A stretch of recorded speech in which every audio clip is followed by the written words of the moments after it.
You ever have one of those moments you get a great idea, a real spark, and you're all excited, and then this little voice in your head just pops up and whispers, "You're gonna fail." That's not you being lazy. That's actually a kind of faulty programming, a set of automatic negative thoughts that can totally sabotage you. So today we're gonna dive into this and unmask the con artist that's living inside your head. Yeah, that voice. Sounds pretty familiar, right? It's the one that tells you, start that new habit tomorrow, or convinces you that you're just not prepared for that big opportunity. This is literally your brain's ancient survival instinct kicking in, and it's feeding you a bunch of misinformation just to keep you safe. But today, we're pulling back the curtain on this little trickster. And here's the thing, your brain isn't trying to be mean. It's not malicious. It's genuinely just trying to protect you, to keep you from getting hurt by keeping you squarely in your comfort zone. The problem is, in our world today, safe usually just means stuck. So it uses these little mental tricks, these cognitive distortions, to con you out of taking any real risks. Okay, so let's start with one of the con artist's all-time favorite tricks. This one fuels so much procrastination and anxiety for so many of us. It's this lie that tells you there are only two options in life: absolute, flawless perfection or total, epic failure.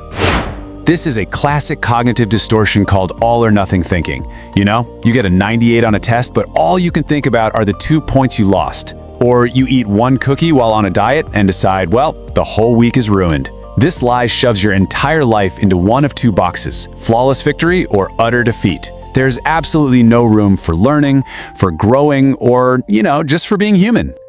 That fear of not being perfect, it's paralyzing. It's the reason we put off starting big projects or just skip that workout altogether. But there's a really simple, really powerful way to fight back.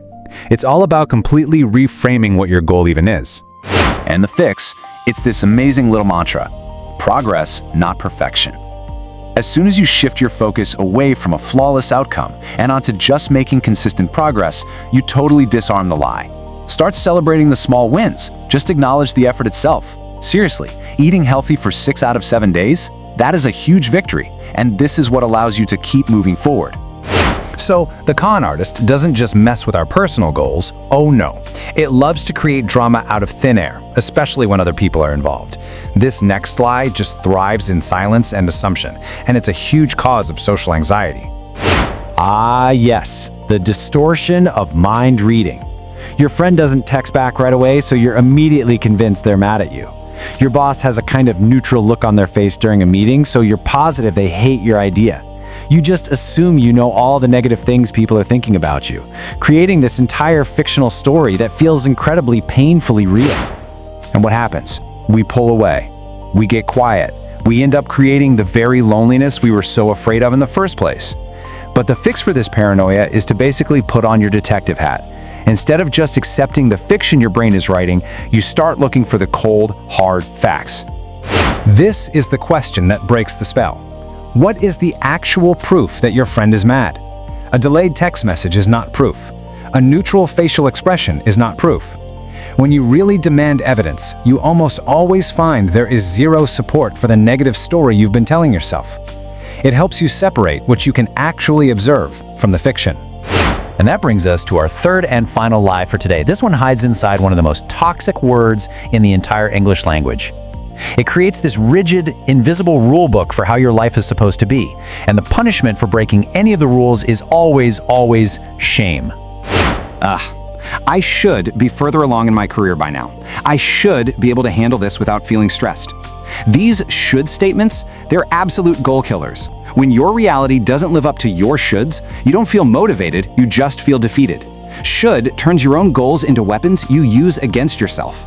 The antidote here is so simple, but it is profound. It's just a little word swap that changes everything. Instead of attacking yourself with this harsh judgment, you just reframe it as a gentle, actionable intention. It's really the difference between a command and an invitation. And this just illustrates that shift perfectly, doesn't it? The first statement is a judgment, and it just leads to guilt. The second one is an intention. It invites action. It invites exploration. It turns a harsh demand into a gentle goal. And it gives you the grace to be human while you're still trying to move forward. So we've unmasked the perfectionist, the mind reader, and the tyrant. You know, the most critical part of this whole thing is simply becoming aware of it. Now that you can see these little tricks for what they are, you can't unsee them. And that right there is where your power is. And probably the most important thing to remember in all of this is that these are not personal flaws. They are predictable errors in thinking that all human brains are kind of wired to make. Remember, your brain's #1 goal is safety, not happiness or fulfillment. But you are not your thoughts. You are the one who gets to notice them, call them out, and then choose a different path. Look, you've already taken the biggest step just by making it through this. Now it's time to put it into practice. As you go about your day today, which of these lies do you hear the most? Just recognizing the con artist when it shows up, that's the first step to taking back control of the whole conversation.